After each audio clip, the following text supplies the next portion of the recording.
لیکن ابھی آپ نے ابھی اسلام قبول نہیں کیا. اچھا ابھی اسلام قبول نہیں کیا, ابھی سپارہ پڑھا ہوا, محض افواہیں چل رہی. حافظ فیصل صاحب میرے جو استاد تھے, جو ان کے سب سے بڑے بھائی تھے, جو سب سے زیادہ دین کی تعلیم سمجھتے تھے اس وقت میں, تو انہوں نے مجھے کہا کہ آپ کلمہ کیوں نہیں پڑھ لیتے تھے. میں کہا جی پڑھائیں کلمہ. مشہور تو ہو ہی گئے. میں نے کہا جی پڑھائیں کلمہ. انہوں نے کہا جاؤ وضو کر کے آؤ. وضو کر کے انہوں نے مجھے کلمہ پڑھایا, کلمے کا مطلب بتایا. انہوں نے کہا اشہد ان لا الہ الا اللہ وحدہ لا شریک لہ واشہد ان محمدا عبدہ ورسولہ. اس کا مطلب بتایا. ہاں جی, میں اسلام میں آ گیا. جبکہ آپ کو پتا تھا کہ عیسائی تعلیمات میں اللہ کا کیا تصور ہے, مسیح کے بارے میں, یا جو ان کی عمومی تعلیمات ہے اس کے بارے میں آپ کو کوئی آشنائی تھی؟ کافی حد تک تھی. عیسائیت میں یہ تھا کہ ہم اتنے کٹر تھے ہم کہ ہم ہر منگل کے منگل, بارش آندھی طوفان میں, ہم نے چاہے ہڑتال بھی ہو تو ہم نے کسی طرح کا طریقے ہم نے چرچ چلے جانا ہے. تو انارکلی چرچ جاتے تھے. ساندے ہمارا گھر تھا اور انارکلی چرچ جاتے تھے. اسلام کے عقائد و نظریات کے حوالے سے بنیادی چیز آپ کو کیا اٹریکٹ کرتی؟ سب سے پہلی جو چیز مجھے اٹریکٹ کی نا اسلام کے اندر, وہ مجھے پاکی جو ہے نا, بڑی تصور طہارت ہے, جو عیسائیت میں بالکل نہیں ہے. اور اکثر لوگ مجھ پہ اس بات پہ اعتراض بھی کریں گے. پچھلے دنوں ایک پنجاب یونیورسٹی کی بچی, ان کا ایک غالباً ایم فل کا مقالہ تھا, تو اس نے مجھے کہا کہ سر مجھے آپ اسلام قبول کرنے کے جو اسباب و وجوہات ہیں وہ ذرا اس کے حوالے سے رہنمائی فرما دیجیے. تو میں نے کہا کہ پورے کا پورا اسلام, یعنی اس کا کوئی بھی اسلام کا پہلو اٹھا کے دیکھ لیجئے, کسی نہ کسی دور میں, کسی نہ کسی زمانے میں, کسی نہ کسی شخص کے لیے وہ اسلام قبول کرنے کا ذریعہ ضرور بنا ہوگا.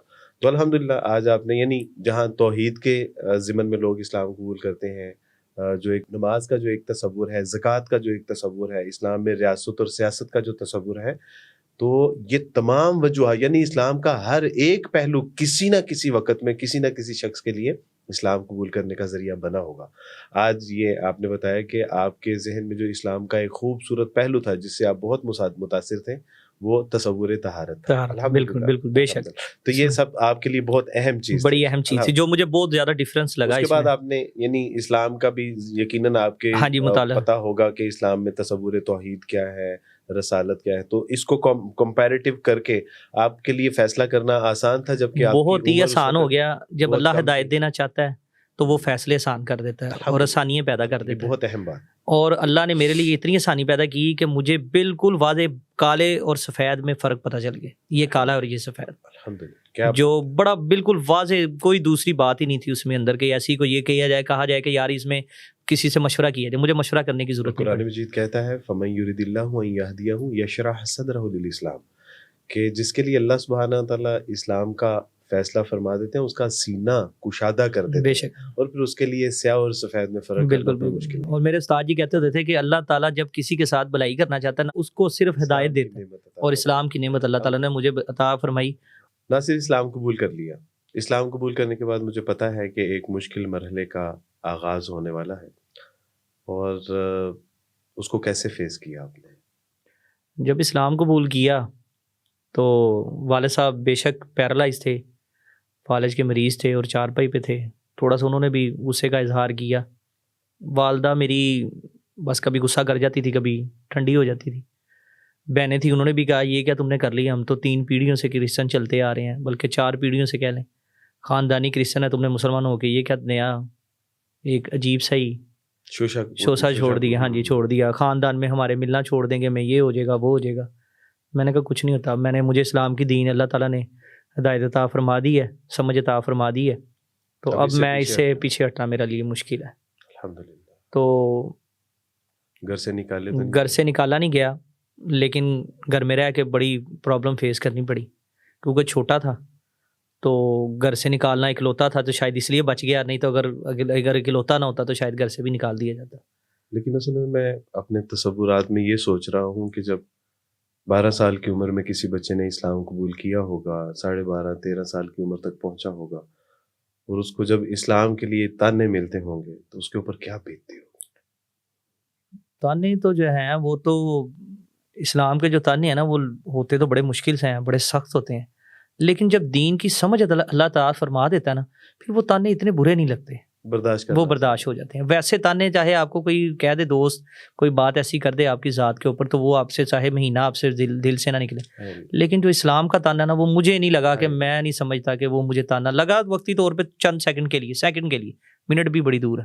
تو بعد میں جب, لیکن اللہ نے ہدایت دے دی ہوئی تھی, اللہ نے شعور دے دیا تھا چھوٹی عمر میں اسلام قبول کرنے سے, تو اللہ نے مجھے یہ بڑی طاقت عطا فرمائی کہ میں اتنے تانے سننے کے باوجود, اتنی باتیں سننے کے باوجود لوگوں کی, بلکہ بعض لوگوں نے تو کئی عجیب باتیں بھی کی جو میں نہیں بتا سکتا اسلام قبول کرنے پہ, لیکن مجھے اس پر کوئی اثر ہوا نہیں. اگر اثر ہوا ہوتا تو آج میں دار اسلام سے باہر ہوتا. میں اگر آپ کی اس کیفیت کو ایک شعر میں عرض کرنا چاہوں تو وہ یہ ہے کہ للہ سن گالیاں لگتی ہیں اب شہنائیاں, تم کیا جانو راہ حق میں لذت رسوائیاں. تو یقیناً آپ نے بڑی خوبصورت بات کی کہ جب اللہ سبحانہ و تعالیٰ کے دین کا فہم ہوتا ہے, اللہ اور اس کے رسول صلی اللہ علیہ وسلم سے محبت ہوتی ہے, تو پھر یہ تانے نہیں, پھر تو یہ اجر و ثواب کی ایک جو ہے نا, وہ ایسے لگتا ہے کہ جیسے اجر و ثواب کی بارش ہو. اصل میں جب انسان اسلام پہ ڈٹ جاتا ہے نا, اور اس کو ہدایت اللہ دے دیتا ہے, اور وہ سمجھ جاتا ہے کہ یہی راستہ ٹھیک ہے, تو دنیا چاہے جو مرضی کرے اس کو میٹر نہیں کرتی. میں نے یہ چیز نوٹ کی ہے. آپ نے اسلامی تعلیمات حاصل کی, اسلامی تعلیمات کے ساتھ ساتھ اپنی عصری تعلیم کو بھی مکمل کیا, اس کے بعد جاب کہاں سے سٹارٹ کیا آپ نے؟ میری جو فرسٹ جاب تھی وہ بینکنگ سے سٹارٹ ہوئی تھی. میں بینک میں جاب کرتا تھا, تو بینکنگ جاب جو تھی وہ میرے والد صاحب کی خواہش تھی, میری والدہ کی, لیکن مجھے کسی ایک دوست تھا میرا حکیم, عثمان اس کا نام ہے, عثمان غنی, میرا بڑا اچھا دوست ہے. اس نے مجھے بس صرف اتنا ہنٹ دیا کہ یار یہ تمہارے استادوں نے بتایا نہیں ہے کہ یہ جاب حرام ہے. بس وہ اس نے مجھے بات ایک دفعہ کہہ دی, وہ میرے دل کے اندر اتر گئی. اور وہ حرام نہ بھی ہو لیکن مشتبہ ہے. ہاں جی مشتبہ, ہاں جی, ہاں کہہ لیں آپ کہ وہ مطلب اس کو اچھا نہیں سمجھا جاتا. سخت الفاظ میں, ہاں جی, انہوں نے ذرا سخت الفاظ میں کہا کہ یہ جاب تم کر رہے ہو یہ تمہارے لیے مناسب نہیں ہے, اس میں برکت نہیں. اور واقعی اس جاب میں برکت نہیں تھی, جو کمائی آتی تھی وہ مجھے اللہ کی رضا کے لیے کچھ ایسا بہانہ ملا, وہ بہانے سے میں نے جاب کو چھوڑا. اب کیا کرتے ہیں؟ اب میں پنجاب سروس ٹرائبونل کورٹ ہے ایک ہماری سرکاری ملازمین کی, وہاں پہ جاب کر رہا ہوں. آپ کی ازدواجی زندگی کے بارے میں, اسلام قبول کر لیا, پڑھ لیا, آپ برسر روزگار ہو گئے, اور الحمدللہ آپ نے دعوت و تبلیغ کا کام بھی کیا, کچھ احباب آپ کے ذریعے سے مسلمان بھی ہوئے. اس پہ ہم بعد میں بات کریں گے, لیکن اس سے پہلے میں آپ کی ازدواجی زندگی کے بارے میں جاننا چاہتا ہوں کہ اس کا کیا بنا. جب انسان کسی بھی مذہب سے کسی دوسرے مذہب میں کنورٹ ہوتا ہے تو وہ 2 کشتیوں میں سوار ہو جاتا ہے, اور یہ بڑا ہی مشکل مرحلہ ہے میرے لیے. اور ابھی 2 کشتیوں میں سوار سے مراد یہ ہے کہ گھر والے ہاں جی بالکل 2 کشتیوں میں سوار ہو جاتا ہے. گھر والے کہتے ہیں کہ تم کس سیاپے میں پڑ گئے, ایک تو تم نے اتنا بڑا قدم اٹھایا, اسلام قبول کیا, اپنے مذہب پرانے کو چھوڑا اور نئے مذہب پہ گئے, اور نئے مذہب والے تمہیں ایکسیپٹ نہیں کر رہے. کس لحاظ سے ایکسیپٹ نہیں کر رہے؟ کہ رشتہ نہیں دیتے, شادی نہیں ہو رہی, بڑے مسئلے مسائل بن گئے. ہم نے سمجھا کہ جاب لگ جائے گی. آپ کی تعلیم پسند نہیں, آپ کا چہرہ, آپ کا دین, آپ کا ایمان, کیا پسند؟ سب کچھ پسند تھا. کہتے اس جیسا بچہ محلے میں ہے ہی کوئی نہیں. ہر بندہ محلے میں, ریپوٹیشن ہر جگہ, ہر بندے نے کہا, آفس میں, دفتر میں, محلے داروں میں, کہ اس جیسا بچہ کوئی نہیں ہے. یہ بڑا اچھا بچہ ہے, بڑا لائق بچہ ہے, بڑا دیندار ہے, لیکن گھر والے کرسچن ہیں اس لیے ہم رشتہ نہیں دیں گے. کوئی کہے گھر لیدا لو, اب میری بوڑھی ماں 2 مہینے میری بوڑھی ماں میری, میں اس کو چھوڑ کے کہاں جاؤں؟ والد صاحب میرے فوت ہو گئے, میں اپنی والدہ کو چھوڑ نہیں سکتا. اگر چھوڑ کے جاؤں تو والدہ کا خیال کون رکھے گا؟ وہ بزرگ ہیں, بیمار ہیں, ان کی تیمارداری کرنا اسلام میں فرض ہے, میرا حق ہے, میں کروں گا اور کرنا بنتا ہے میرا. اب ان کو میں چھوڑ کے نہیں جا سکتا. اور وہ اسی وجہ سے رشتے میں پرابلم ہوتی تھی کہ یہ گھر والوں سے علیحدہ لے. جو کوئی آتا تھا, دیکھتا تھا, سارا کچھ اوکے کر دیتا. جب ان کو یہ مسئلہ پتہ چلتا تھا کہ اس کی فیملی کرسچن ہے تو وہ انکار کر دیتے تھے. یا کسی کو کہتے تھے, کسی ریفرنس, جیسے میں نے آپ کو کہا, کسی کو کہا, آپ کو بھی کافی دفعہ کہا, تو آپ نے آگے بات کی. جب بات کرتے تھے تو وہیں سے بات ختم ہو جاتی تھی, وہ آگے چلتے تھے, مسائل سامنے تھے. جب کہ رسول اللہ صلی اللہ علیہ وسلم کے پاس ایک شخص آئے, صحابی آئے, فرمایا کہ اللہ کے رسول صلی اللہ علیہ وسلم نکاح کرنا چاہتا ہوں. آپ نے ایک رکا لکھ کے دیا اور کہا کہ فلاں کے گھر چلے جاؤ. ان کے والدین سے جب ملے تو کہا کہ میں اللہ کے رسول صلی اللہ علیہ وسلم کی اجازت سے آپ کے یہاں حاضر ہوا ہوں اور آپ کی بیٹی سے نکاح کرنا چاہتا ہوں.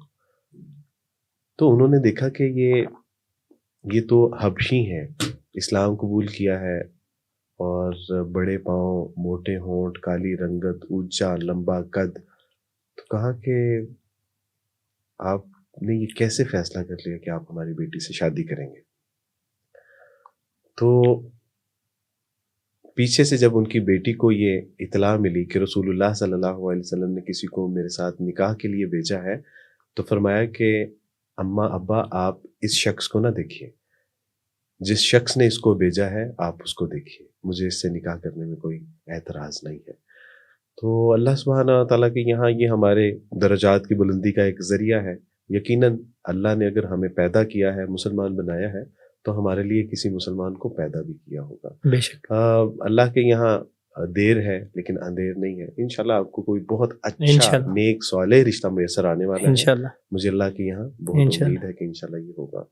ناصر، ماضی میں کوئی ایسا واقعہ کہ جس کے سبب آپ کو یہ محسوس ہوا ہو کہ کاش میرے ماں باپ بہن بھائی بھی مسلمان ہوتے تو میرے ساتھ اس طرح سے شفقت محبت احسار کرتے جس طرح کے دوسرے لوگوں کے ساتھ کیا جاتا ہے؟ کوئی زندگی میں ایسا واقعہ بھی رونما ہوا؟ جب میں مسلمان ہوا اور اعتکاف پہ بیٹھا تو مجھے نہیں پتا تھا کہ اعتکاف کی کتنی اہمیت ہے، کتنا رتبہ ہے اور کیا پروٹوکول ملتا ہے مسلمان جب ایک بچہ اعتکاف پہ بیٹھتا ہے یا کوئی بھی اعتکاف پہ بیٹھتا ہے۔ تو میں جب اعتکاف پہ بیٹھا، جب میں اٹھا تو جس دن اعلان ہوا کہ صبح عید ہے، تو میرے دوست تھا اور بھی ساتھی تھے، کسی کے لیے کاٹن کا سوٹ آ رہا ہے، کسی کے لیے جوتی آ رہی ہے، کسی کے لیے نئے کپڑے آ رہے ہیں، کسی کے لیے کچھ آ رہا ہے، کسی کو ہار آ رہے ہیں، کسی کی تصویریں اتر رہی ہیں، کسی کے لیے کچھ ہو رہا ہے، کسی کے لیے کچھ ہو رہا ہے، مجھے کوئی نہیں بلا رہا۔ وہ بات میرے دل کے اندر لگی اور میں گھر والوں کو کچھ کہہ بھی نہیں سکتا تھا کیونکہ ان کو ساری مسجد خالی ہو چکی۔ ہاں جی، مغرب کے بعد ساری مسجد خالی ہو چکی، عشاء کا ٹائم قریب تھا، بالکل قریب تھا۔ تو میں بڑا پریشان کہ میں کیا کروں، کس طرح یہ اس کو میں ہینڈل کروں، اور دل میرا اندر سے پھٹ رہا تھا کہ اتنا پروٹوکول مل رہا ہے اور مجھے کوئی پوچھ بھی نہیں رہا، کسی کو ہار پہنا کسی کو، ہاں جی، کسی رشتے دار آ رہے ہیں، اور لیکن آپ وہاں پہ تنہا۔ تھوڑی دیر بعد مجھے بڑا فیل ہوا، پھر میں نے کہا میرے گھر والوں کو تو اسلام کا پتہ ہی نہیں ہے، ان کو تو اللہ نے معافی دی ہے، ان کو پتہ ہی نہیں اسلام کا، ان کو کیا پتہ ہو کہ اعتکاف کی اہمیت کیا ہے، کیا اس کا رتبہ ہے۔ تو میں نے کہا چلو چھوڑو کوئی بات، اتنی دیر ہوئی تو جو میرے استاد تھے جن کے پاس ہم پڑھتے تھے، ان کے والد صاحب عبدالرشید قمر خطاط صاحب، اللہ تعالیٰ ان کے لیے آسانیاں پیدا کرے، اللہ ان کے درجات بلند کرے، اللہ ان کو ہمیشہ خوش و خرم رکھے۔ تو میرے بڑے اچھے استاد ہیں وہ بھی، ان سے بھی ہم نے بڑا کچھ سیکھا۔ انہوں نے آئے تو انہوں نے آ کے کہا بیٹا آپ پریشان کیوں ہوتے، آپ کو لینے میں آیا ہوں۔ تو میرے لیے بڑی باعث فخر کی بات تھی کہ اتنے بڑے استاد ہمارے، ان کے والد صاحب وہ مجھے لینے آئے۔ نام ہے، ان کا ایک نام ہے خطاطی میں، ان کا نام ہے، ایک بہت بڑے خطاط ہیں وہ، روزنامہ جنگ اور نوائے وقت میں کیلیگرافی کرتے رہے ہیں، بڑا نام ہے، کالم شالم بھی لکھتے ہیں وہ۔ تو انہوں نے مجھے کہا کہ میں بیٹا تمہیں لینے آیا، انہوں نے مجھے بوسہ دیا، جپی ڈالی، حق کیا، بوسہ دیا مجھے، اور مجھے کہا میں تمہیں لینے آیا، تم نے گھبرانا نہیں۔ اور پھر اس کے بعد مجھے جو میرے استاد تھے حافظ فیصل صاحب، انہوں نے ایک سوٹ گفٹ کیا، اور مجھے باٹا کی ایک جوتی تھی جو ہم نے کبھی آج تک کبھی پہنی نہیں تھی، 100 روپے سے اوپر جوتی نہیں پہنی تھی اس دور میں، تو انہوں نے مجھے پتہ نہیں وہ اس ٹائم غالباً 1200 یا 800 روپے کی جوتی تھی، وہ مجھے انہوں نے کہا پسند کرو، جو دل کرتا ہے وہ لو اور کسی کو بتانا نہ۔ انہوں نے مجھے وہ سوٹ، وہ پہلا جو عید کا تحفہ تھا، میں بے شک سے اپنی رحمت سے آمین اہل و عیال پہ اپنی برکتیں رحمتیں نازل فرمائے۔ دعوت و تبلیغ اور اس ضمن میں کبھی آپ نے چاہے وہ غیر مسلموں میں بھی یقیناً کام کیا، اور اس میں اس کے حوالے سے دعوت و تبلیغ کا تو ہم نے تو شروع سے یہی سنا تھا کہ اللہ کے نبی نے اپنے گھر سے پہلے سٹارٹ کی، تو میں نے بھی اپنے گھر سے ہی پہلے سٹارٹ کی اور کرتا رہا اور کر رہا ہوں۔ چند دن پہلے میں آپ کے گھر میں تھا، آپ نے مجھے مدعو کیا کہ میری والدہ محترمہ، میری بہن اور میری بانجی اسلام قبول کرنا چاہتی ہیں، اور عبدالوارث میں چاہتا ہوں کہ آپ ان کو کلمہ پڑھائیں۔ میں حاضر ہوا، میرے لیے یہ بڑی سعادت کی بات تھی۔ ایک طرف آپ کی زندگی کا معاملہ جب دیکھتا ہوں کہ 12 سال کی عمر میں اللہ سبحانہ تعالیٰ نے اتنی چھوٹی عمر میں سینے کو اسلام سے منور کر دیا، اور دوسری طرف جب میں آپ کی والدہ محترمہ کا دیکھتا ہوں کہ 75 ایئر کی ایج میں، ماشاءاللہ ابھی ہماری پوسٹ چل بھی رہی ہے یہ کہ 75 ایئر کی ایج میں اللہ سبحانہ و تعالیٰ نے ان کے سینے کو اسلام سے منور کر دیا، اللہ نے ان کے سارے گناہوں کو، ساری غلطی کوتاہیوں کو، لغزشوں سے نہ صرف معاف کر دیا بلکہ نیکیوں میں تبدیل کر دیا۔ الحمدللہ۔ یہ واقعہ کیسے ہوا؟ یہ واقعہ ایسے ہوا کہ میری والدہ رمضان سے پہلے گر گئی تھی، اور ان کے کچھ مورے سلپ ہو گئے، کچھ ایک موڑا ان کا ٹوٹ گیا، تو ان کا نیچے والا حصہ پیرالائز ہو گیا۔ جب پیرالائز ہوا تو اسپائنل کارڈ ان کا دب گیا، جس کو ہم حرام مغز بولتے ہیں اردو میں، حرام مغز دب گیا تو ان کی نا نیچے والا حصہ کام نہیں کرتا تھا، ان کو میں ہاسپٹل لے کے جاتا تھا، کبھی ڈاکٹر کے پاس لے کے جاتا تھا، کبھی حکیم کے پاس لے کے جاتا تھا، کبھی ہومیوپیتھ ڈاکٹر کے پاس لے کے، کبھی دم کروانے لے کے جاتا تھا، کبھی قصور لے کے جا رہا ہوں، کبھی گجرانوالے لے کے جا رہا ہوں. اللہ، جتنے مجھے اللہ نے وسائل دیے، جتنی میری طاقت تھی، میں جاتا تھا. کیوں کرتے تھے اتنی مشقت؟ اس لیے کرتا تھا کہ اسلام میں اللہ کے نبی نے حکم کیا کہ اپنے والدین کی خدمت کرنا. جس نے دونوں میں سے کسی ایک کو پا لیا ہائے اللہ، اس نے جنت کو پا لی، اللہ، اور جس نے ان کو پایا اور خدمت نہ کی اس نے اپنی بس اس کے دنیا لیے تباہی اور بربادی ہے. ہوں. تو وہ بات میری والدہ کی نا میرے دل میں تھی، اور والدہ سے ویسے ہی محبت بڑی زیادہ ہوتی ہے. والد صاحب بھی بیمار تھے لیکن ان کی خدمت نہیں کر سکے، چھوٹے تھے، شعور نہیں تھا، لیکن اللہ نے مجھے طاقت دی اور میری والدہ تھی تو میں نے کہا میں ان کی خدمت کروں. اور شاید آپ کے علم میں نہیں ہے کہ جب آپ وہاں پر موجود نہیں تھے تو انہوں نے کہا کہ میں اپنے بیٹے کے حسن سلوک اور اس کی خدمت اور اس نے جو میرے ساتھ شفقت کی ہے یقیناً میرے اسلام قبول کرنے کے ذرائع میں ایک ذریعہ. اور یہ آپ نے مجھے ایک ہفتے بعد بتایا تھا کہ آپ کی والدہ نے یہ بات کی، اور جو مجھے نہیں پتا تھا. اور میں نے اس دفعہ تہیہ کر لیا اپنے اللہ سے، تہجد میں رمضان کا موقع ملا، رمضان سے پہلے بیمار ہوئی، رمضان میں نے خصوصی دعائیں کی اللہ تعالیٰ سے. میں نے اللہ سے کہا اللہ تو 7ویں آسمان سے پہلے آسمان پہ آ جاتا ہے، تو سنتا ہے. میں نے ہاتھ کھڑے کر کے 2 ہاتھ رو کے آنسو بہا کے اللہ سے تہجد میں دعائیں کی. میری والدہ کے لیے جو دعا جو میرے دل سے نکلی نا، اس کا ذریعہ میرا ایک دوست ہے آصف، جہاں سے میں کٹنگ کرواتا ہوں، وہ میرے لیے والدہ کا بڑا ہی اچھا ذریعہ بنے. انہوں نے ایسی بات میرے دل کے اندر کی کہ جو میرے دل کے اندر ڈھیر کر گئی، اور اس نے مجھے اتنا مجبور کیا کہ میں نے اللہ سے گڑ گڑا کے دعائیں مانگی. انہوں نے کہا کہ میں نے کہا جی میں چاہتا ہوں میری شادی جو ہے نا وہ میری والدہ کی حیاتی میں ہو جائے، جب تک میری والدہ زندہ ہے میرے ان کے سامنے وہ میری شادی دیکھ لیں. تو اس نے کہا یہ کوئی بڑی بات نہیں ہے، شادی زندگی میں ہو جاتی ہے، آپ دعا کریں کہ آپ کی والدہ کو اللہ تعالیٰ اسلام پہ موت عطا فرمائے. اس کی بات مجھے ایسی دل میں ڈیر کی، اتنی محبت اس کی بات میں لگی. اس کے بعد میں نے دعاؤں میں زور کرنا شروع کر دیا، ایسا زور لگایا. پھر اللہ تعالیٰ نے ایسی آسانی پیدا کی کہ جس دن عید کا دن تھا دوسرا، تو میں نے والدہ کو سمجھایا، ان کو کہا کہ آپ اسلام کے بارے میں اس کو سمجھیں. ان کو میں نے بتایا کہ حضرت عیسیٰ کے بارے میں، کہ حضرت عیسیٰ خدا کے پیغمبر تھے جس طرح اللہ کے نبی تھے. دعوت تو آپ شروع سے ہی دے رہے ہیں، دعوت تو شروع سے آپ کی دعوت میں ذرا اب آگی محبت آ گئی ان کے دل میں. تو انہوں نے، میں جب عید کے نماز پڑھ کے میں گھر آیا تو تھوڑی دیر کے لیے سو گیا. جب اٹھا تو اوپر آیا تو باجی میری کہتی کہ امی کلمہ پڑھنا چاہتی ہے. وہ جب میں نے وہ بات سنی سبحان اللہ، تو میرے تو رونگٹے کھڑے ہو گئے. میں اتنا خوشی سے، میرے پاؤں زمین پہ لگے ہی نا، اتنی خوشی زندگی میں مجھے کہ میں آپ کو بتا نہیں سکتا. میں نے کہا میں نے دنیا میں کامیابی حاصل کر لی، آخرت اور دنیا دونوں میں کامیابی حاصل کر لی. دنیا میں بھی مجھے سکون مل گیا اور آخرت میں بھی مجھے، میں اپنی ماں کی کم از کم بخشش کی دعا تو کر سکتا ہوں اللہ کے آگے، جو کہ پہلے میں نہیں کر سکتا. الحمدللہ اللہ سبحانہ تعالیٰ نے آپ کی دعاؤں کو قبول فرمایا، اور یقیناً اللہ کے یہاں دعاؤں کی قبولیت ہوتی ہے. اگر کوئی کمی کوتاہی ہے تو وہ ہمارے مانگنے میں ہے. ایک شخص جو غلاف کعبہ کو پکڑ کے دعا مانگتا تھا اور غیب سے آواز آتی تھی کہ لا تقبل، کوئی قبولیت نہیں ہے، چلے جاؤ یہاں سے. لوگوں نے کہا کہ تم ہر سال آتے ہو یہاں پہ دعائیں مانگتے ہو اور آواز آتی ہے کہ کوئی قبولیت نہیں، تو کیوں مانگتے ہو دعائیں؟ کہا کہ پھر آپ ہی بتا دیجئے کہ وہ کون سا در ہے کہ جہاں پہ دعائیں مانگی جاتی ہیں اور پھر قبول ہوتی ہیں، اور میں یہاں پہ نہ ہوں تو پھر کہاں جاؤں؟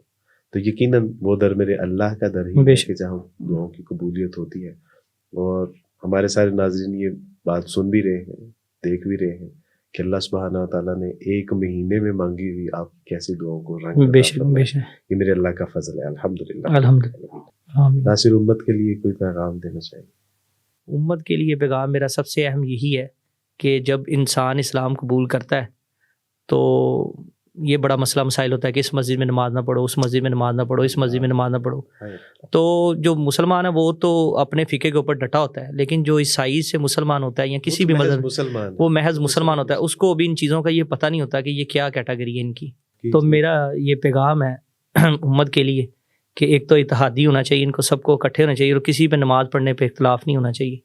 نماز اب جہاں پڑھنا چاہیے، جہاں پڑھنا چاہیے، جہاں نماز ہو پڑھنا چاہیے. پہلے میں جو ہے نا تھوڑا سا کنفیوز تھا اس بارے میں، لیکن اب میں الحمدللہ جہاں مجھے ٹائم ملتا ہے میں نماز پڑھتا ہوں. نماز میں کبھی چھوڑی نہیں ہے، نہ کبھی روزہ چھوڑا ہے، نہ چھوڑنے کی کوشش کرتے ہیں. ناصر جزاکم اللہ حسن. اللہ سبحانہ تعالیٰ آپ کا اسلام لانا، ایمان لانا، آپ کے اہل و عیال کا ایمان میں داخل ہونا اللہ سبحانہ تعالیٰ قبول و منظور فرمائے، اور آپ کو لاکھوں لوگوں کے قبول اسلام کا ذریعہ بنا دے. آمین. آمین.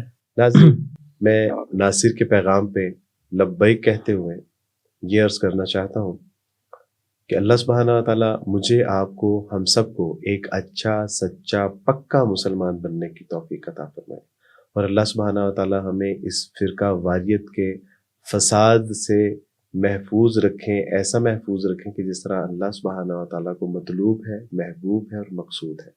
اقبال رحم اللہ کے ان اشعار کے ساتھ میں اجازت چاہوں گا کہ فرقہ بندی ہے کہیں اور کہیں ذاتیں ہیں، کیا زمانے میں پنپنے کی یہی باتیں ہیں، یوں تو مرزا بھی ہو، سید بھی ہو، افغان بھی ہو، تم سبھی کچھ ہو، بتاؤ تو مسلمان بھی ہو۔ عبدالوارث کو اجازت دیجیے۔ السلام علیکم ورحمۃ اللہ وبرکاتہ۔